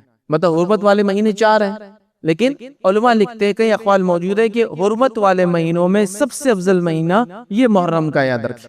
تو لہٰذا اس کی حرمت کو ہم بالکل پامال نہ کریں. لیکن کتنی افسوس کی بات ہے کہ اس مہینے کو ہم میں سے اکثر، میں نہیں کہہ رہا ہوں میں آپ میں سے ہر شخص جو سن رہا، لیکن اکثر یہ ہو رہا ہے کہ اس میں ظلم اور زیادتی کے ہی کام کیے جا رہے ہیں، شرک اور بدعت کے ہی کام کیے جا رہے ہیں، برائی اور گناہ کے کام کیے جا رہے ہیں، اور عجیب و غریب رسومات اور کسٹمز کو فالو کیا جا رہا ہے. حتیٰ کہ یہ بات میں آپ کو کہتا ہوں، آپ میں سے اگر کچھ لوگ جانتے ہیں، ہمارے پاس ہندوستان کا ایک مخصوص علاقہ ہے، خاص طور سے جو نارتھ ایسٹ والا علاقہ ہے، وہاں کے لوگوں کو رمضان کی اہمیت بھی نہیں پتا ہے لیکن محرم کی اہمیت پتا ہے. اگر آپ کے پاس اس علاقے کے ورکرز کام کرتے ہو مسلم، تو وہ بولیں گے اب ہمارے چھٹی کا مہینہ آ رہا ہے، محرم آ رہا ہے. اور پھر رمضان کیا کرتے ہیں؟ رمضان آپس کو پوتر مہینہ نہیں، محرم ضروری ہے بولے. پھر محرم جاتے ہیں، مخصوص رسومات کرتے ہیں، تعزیے لگاتے ہیں، تعزیے نچاتے ہیں، اور پتہ نہیں کیا کیا ہوتا ہے. پھر وہ پورا مہینہ منا کے پھر واپس آتے ہیں. تو آپ کہیں گے ایسی کیسا ہے ان کے پاس؟ تو آپ دیکھیں گے رمضان کی وہ اہمیت نہیں ہے جو محرم کی اہمیت، چونکہ اس کو اس کی شرک، اس کی بدعت، اس کے خرافات، اس کی برائی اور عجیب و غریب قسم کے اس کے جو فضائل بتا دیے گئے، اور ایک عجیب سسٹم چل پڑا یاد رکھیں محرم کے تعلق سے، جو کہ آپ بھی محسوس کر سکتے ہیں، ہے نا. جبکہ حرمت والے مہینوں میں سب سے محترم مہینہ ہے نا. تو ہمارے پاس کوئی اس کو غم کا مہینہ سمجھ رہا ہے، کوئی اس کو منحوس مہینہ سمجھ رہا ہے. بالکل ہی کامن ہے. اس لیے کہ آپ دیکھیں لوگوں سے پوچھے محرم میں، ارے محرم میں نئے کپڑے نہیں پہننا، محرم میں نکاح نہیں کرنا، محرم میں نئی چیز نہیں خریدنا، ارے محرم میں پیدا ہو تو روتی صورت رہیں گا. یہ بچوں کو بھی آپ یہ سنیں گے، ارے ان کی پیدائش محرم کی نا، ارے پورے زندگی رونا ہے اس کو، چونکہ محرم میں پیدا ہو گئی. مطلب محرم مطلب نحوست، محرم مطلب برائی، محرم مطلب غم، محرم مطلب بری چیز. یہ تصور ہے یاد رکھیں. جبکہ یہ حرمت والے مہینوں میں سب سے افضل مہینہ ہے، اور ہمارے نزدیک نعوذ باللہ یہ نحوست والا، یہ برائی والا، اس میں کوئی نیک کام نہیں کرنا، مخصوص رنگ کے کپڑے پہننا، مخصوص اعمال کرنا، ان چیزوں سے اس کو ہم نے مشہور کر دیا ہے. اور اس کی حرمت کو کیسے عجیب و غریب ڈھنگ سے پامال کرتے ہیں. آپ کو دیکھنا ہے جو 10 کا دن ہے، وہ دن ظاہر سی بات ہے روزے کا دن ہے، وہ دن ظاہر سی بات ہے آپ اس میں نیکی کریں. یاد رکھیں چونکہ محرم کا دن ہے، یاد رکھیے، اور اس دن اللہ تعالیٰ نے موسیٰ علیہ السلام کو نجات دی تھی. وہ سب چھوڑ کر ہم لوگ پتہ نہیں کیا کیا کر رہے ہیں، میلے لگ رہے ہیں. محرم کے میلے تو ہوتے ہیں نا، ہر جگہ آپ نے سنا ہوگا کوئی میلے لگا رہا ہے. اچھا بڑی تعجب کی بات ہے، تھوڑا سوچو اس چیز کو، غور کرو آپ. اگر کوئی آدمی یہ بھی کہہ رہا ہے کہ نبی اکرم صلی اللہ علیہ وسلم کے نواسے کی شہادت کی وجہ سے غم کا ہے یہ دن، خاص طور سے 10 کا اور پورا مہینہ محرم کا غم کا ہے، تو میرا ایک سوال ہے، تھوڑا سا اپنے آپ کو جھنجھوڑو. آپ کیسے جھنجھوڑو؟ غم کیسے منایا جاتا ہے مجھے بولو. آپ اپنی زبان میں بولو کہ غم کیسے منایا جاتا ہے نا. غم ایک الگ ڈھنگ ہوتا ہے نا. اب کوئی کہہ رہا ہے کہ یہ مہینہ غم کا ہے چونکہ نواسے رسول کی شہادت ہوئی اور اس دن میلہ لگا رہا ہے. مطلب سوچو آپ، غم کا کوئی ایسا طریقہ ہے کسی کی والد کا انتقال ہوا اور اس دن وہ میلہ لگاتا ہے، اس دن خوشیاں منائی جا رہی ہیں، نئے کپڑے پہنے جا رہے ہیں، نئے نئے کھانے بن رہے ہیں، واقعات سنائے جا رہے ہیں کہ کچھ لوگ بھوک اور پیاس سے شہید ہو گئے اور یہاں ہم لوگ پانی کے اور دودھ کے شربت پلا پلا کے پریشان ہیں۔ اگر آپ کہہ رہے غم بھی ہے تو یہ کون سا غم مجھے سمجھ میں نہیں آ رہا۔ مطلب اگر یہ غم ہے، غم کا مہینہ ہے، تاریخ غم کی ہے، تو آپ دیکھیے غم کیسا منایا جا رہا ہے۔ 10 کو 10 محرم کو میں بتا رہا ہوں آپ کہ اس دن میلہ لگایا جا رہا ہے، بچے نئے کپڑے پہن رہے ہیں، لوگ جا رہے ہیں، ایک طرف کوئی سواری نچا رہا ہے تو دوسری طرف کوئی ماتم کر رہا ہے۔ مطلب گڈا گڑیا کا کھیل ہی چل رہا ہے۔ تم نچانے والا کام کرو، ہم غم والا کام کریں گے۔ دو پارٹیز اپنے الگ الگ کام کر رہے ہیں، ہے نا۔ پبلک جا کے اس کو دیکھ رہی ہے اور ایک انجوائمنٹ پورے اس میں ماحول میں چل رہا ہے۔ ابھی تو گورنمنٹ ڈکلیئر ہالیڈے بھی یاد رکھی اس دن، بہرحال نیشنل ہالیڈے یاد رکھی۔ دیکھیے اٹل بہاری واجپئی صاحب کی جو بی جے پی کی لاسٹ سرکار تھی، اس نے 2 چھٹیاں ایڈ کی تھی، 10 محرم اور 12 ربیع الاول، تو 2 ان کے ایجنڈا میں تھے۔ بہرحال جب سے 2 چھٹیاں ایڈ ہو گیا، اس سے پہلے نہیں ملتی تھی۔ بہرحال تو اب تو نیشنل ہالیڈے، تو چھٹی منائی جا رہی ہے، یاد رکھ۔ تو اگر غم بھی ہے تو غم منانے کا کچھ طریقہ ہوتا ہے، ہر جگہ ہوتا ہے نا۔ یہ غم منانے کا طریقہ ہے، شہادت کے نام پہ ناچ، شہادت کے نام پہ میلہ، شہادت کے نام پہ نئے کپڑے، شہادت کے قصے سنا جا رہے کہ اتنے دن سے پیاسے تھے اور ہم لوگ جو ہے لوگوں کو شربتیں پلا رہے ہیں۔ مطلب اگر کوئی کہے کہ فلاں آدمی آج تکلیف سے وہ بنا تھا، تو آدمی غم میں وہ کوئی چیز رک جاتا ہے۔ جیسے کہ اللہ کے رسول نے کہا کہ اللہ تعالیٰ نے بنی اسرائیل کو، موسیٰ علیہ السلام کو آزادی دی تھی، یہ خوشی منا رہے تو ہم بھی شکرانہ ادا کریں گے روزہ رکھ کر، ہم پارٹ بنے اس خوشی کا۔ تو یہ غم کس نام پہ یاد ہے کہ عجیب و غریب ڈھنگ ہے نا غم منانے کا۔ مطلب آپ تعجب کریں گے، امت مسلمہ کو لوگوں نے ان کے بڑی بڑی شخصیات کے موت پر غم کے نام پر خوشیاں منانے لگائی۔ میں آپ کو دوسرا اگزامپل دیتا ہوں۔ ہمارے پاس پہلے 12 ربیع الاول کو کیا نام سے منایا جاتا تھا؟ بولیے۔ ہر آدمی بولے گا 12 وفات، ہے ہی نہیں ہے یہ جملہ آپ نے سنا ہوگا، 12 وفات، باریہ فات، ایک دم جس کو بولتے سلینگ میں، روانی میں جو بولتے باریہ فات، 12 وفات۔ 12 کا مطلب 12 تاریخ، وفات کا مطلب پیدائش ہوتا ہے۔ وفات کا مطلب پیدائش ہوتا ہے کیا؟ ایک تھوڑا سا بچہ اس کو تھوڑی سی اردو آتی ہے، بولیں گا وفات کا مطلب فوت ہو جانا، موت ہو جانا، انتقال کر جانا۔ تو آپ کو 12 ربیع الاول بھی نچایا کیا بول کے 12 وفات، چونکہ یہ بات نبی کریم صلی اللہ علیہ وسلم کی پیدائش کے تعلق سے یہ بات تو طے ہے کہ آپ پیر کو پیدا ہوئے تھے، لیکن تاریخ میں اختلاف ہے۔ 9 تھی، اکثر بہت سارے لوگوں نے 9 کو بھی کہا، یہ اسٹرانگ بات ہے یہ بھی، کچھ نے 10 11 اور کچھ نے کہا نہیں 12، تو 9 اور 12 یاد رکھیے، دونوں میں سے کوئی، لیکن وفات تو بالکل طے شدہ ہے، بالکل طے شدہ ہے، 12 کو ہی ہوئی تھی۔ تو 12 وفات کہہ کے آپ کو نچایا، آپ کو جلوس اور میلے ٹھیلے لگوائے، وفات کے نام پہ ہی ہوا۔ 22 رجب کو پونے منائے جاتے ہیں نا، وہ بھی خوشی کا ہے، ایک بڑا مٹھائی وغیرہ بنانے کا ہے۔ اس دن امیر معاویہ کی جو ہے انتقال ہوا تھا، آپ دیکھ رہے ہیں امیر معاویہ کا انتقال ہوا تھا۔ تو یہ آپ دیکھیے ہر کسی نہ کسی بڑی شخصیت کے انتقال پر انہوں نے غم کے نام پر امت مسلمہ کو نچوایا اور خوشیاں منانے لگائی، یاد رکھیں۔ یا آپ دیکھیے پورا ایک کے بعد ایک اب تاریخوں کو اٹھائیے جو جس میں بدعتیں کی جاتی ہے اور اس کے پیچھے کا بیک گراؤنڈ، اس کے پیچھے کا واقعہ آپ ڈھونڈنے کی کوشش کیجیے، تو آپ کو یہ ملے گا اس کے پیچھے کوئی نہ کوئی بڑی شخصیت کی وفات ہے، اور چونکہ ہم کھل کر خوشی نہیں منا سکتے تھے اس کی وفات کی، اس شخص کی، تو لہٰذا چھپ کر خوشیاں منائی گئی۔ اب کیوں خوشیاں منائی گئی آپ سب جانتے ہیں، اس لیے کہ ظاہر سے تو خوشی کون مناتا ہے ایک شخص کے، ایک صحابی کے انتقال پر؟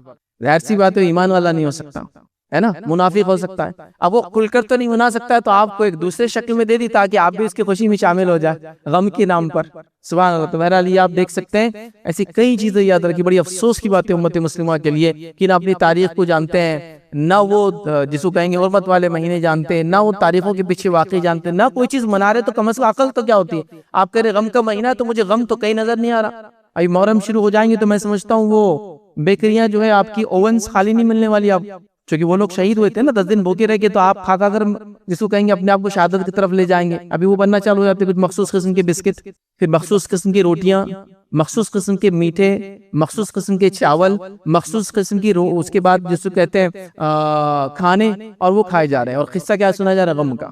میں نے نہیں دیکھا کسی کے غم پر لوگ اتنا کھاتے اور پیتے یاد رکھ، تو لہٰذا یہ بڑی سمجھنے کی ضرورت ہے۔ تو محرم کا مہینہ یہ سب سے افضل مہینہ ہے حرمت والے مہینوں میں، لہٰذا ہم کو اس کی حرمت کا خیال رکھنا ہے۔ یہ ساری چیزیں نہیں کرنا ہے جو لوگ کر رہے ہیں، بلکہ سمجھداری کے ساتھ اس میں نیکی کرنا ہے، گناہوں سے اپنے آپ کو اور معصیت سے یاد رکھیے، اپنے آپ کو یاد رکھیے، اور روکنا یاد رکھیے۔ اسی کے ساتھ ساتھ یاد رکھیے پانچویں اور آخری چیز آج ہم دیکھیں گے وہ یہ ہے کہ یاد رکھیے اس کا روزہ سب سے افضل نفل روزہ، یاد رکھیے محرم کا روزہ یاد رکھیے سب سے افضل نفل روزہ ہے۔ نبی اکرم صلی اللہ علیہ وسلم فرماتے ہوئے کہتے ہیں، صحیح مسلم کی روایت ہے کہ رمضان المبارک کے بعد اللہ کے مہینے محرم کا روزہ سب سے جو ہے روزوں میں افضل ہے، تو لہٰذا یہ روزہ سب سے افضل ہے۔ تو لہٰذا آپ میں سے اگر کچھ لوگ روزہ رکھنا چاہے تو ضرور اس مہینے کے اندر روزہ رکھے. پورا مہینے کا روزہ نہیں یاد رکھے. لیکن یہ روایتوں میں یہ بات بھی آتی ہے کہ رمضان کا مہینے کا روزہ بھی فرض نہیں ہوا تھا, تب تک آپ کثرت سے اس میں روزے رکھتے تھے. بعد میں ایک روایت میں آپ نے کہا جو رکھنا چاہے رکھے, جو افطار کرنا چاہے کرے. ٹھیک ہے, تو لہٰذا لیکن اگر کوئی رکھنا چاہتا تو اس مہینے میں روزے وہ رکھ سکتا ہے, اور خاص طور سے ایک روزہ جو کہ 10 محرم کا یاد رکھے, یہ آپ خاص طور سے رکھے, اور 9 اور 10 ایک ساتھ کر لیں, چونکہ یہودی کی مخالفت میں اللہ کے رسول نے ارادہ کیا تھا کہ میں رکھوں گا, اور اگر 9 نہ ہو سکے تو 10 اور 11 رکھ لیں, اور کسی کا نہ ہو سکے تو خالی 10 رکھ لے, انشاءاللہ جس کوئی مسئلہ نہیں. تو لہٰذا یہ سب سے افضل روزے رمضان کے روزوں کے بعد. تو لہٰذا اگر کچھ نہ ہو سکے تو پیر اور جمعرات کا روزہ جو روزہ جو ویسے بھی سنت ہے آپ وہ رکھ لیں اس مہینے میں خاص طور سے, یا پھر ایام 20 کے روزے جو 13, 14 اور 15, 13, 14 اور 15 چاند کے اعتبار سے ہوتے ہیں اس کے روزے رکھ لیں.